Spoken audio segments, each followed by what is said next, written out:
एक बार की बात है, किसी गांव में एक साधु बाबा रहा करते थे। पूरे गांव में वह अकेले साधु थे जिन्हें पूरे गांव से कुछ न कुछ दान में मिलता रहता था।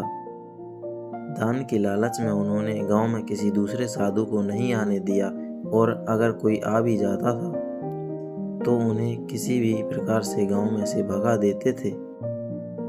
इस प्रकार उनके पास बहुत सारा धन इकट्ठा हो गया था। वहीं एक ठग की नज़र कई दिनों से साधु बाबा के धन पर थी। वह किसी भी प्रकार से उस धन को हड़पना चाहता था। उसने योजना बनाई और एक विद्यार्थी का रूप बनाकर साधु के पास पहुंच गया। उसने साधु से अपना शिष्य बनाने का आग्रह किया। पहले तो साधु ने मना कर दिया, लेकिन फिर थोड़ी देर बाद मान गए और ठग को अपना शिष्य बना लिया।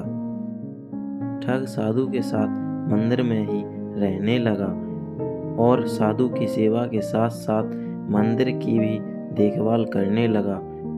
ठग की सेवा ने साधु को खुश कर दिया, लेकिन फिर भी वह ठग पर पूरी तरह विश्वास नहीं कर पाया।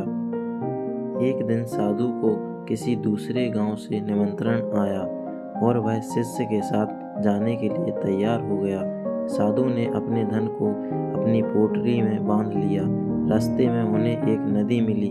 साधु ने सोचा क्यों ना गांव में प्रवेश करने से पहले नदी में स्नान कर लिया जाए। साधु ने अपने धन को एक कंबल में छिपा कर रख दिया और ठग को उसकी देखभाल करने का बोलकर नदी की ओर चले गए। ठग की खुशी का ठिकाना नहीं रहा।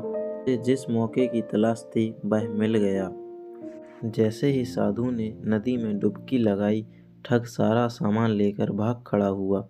जैसे ही साधु वापस आया, उसे ना तो शिष्य मिला और ना ही अपना सामान।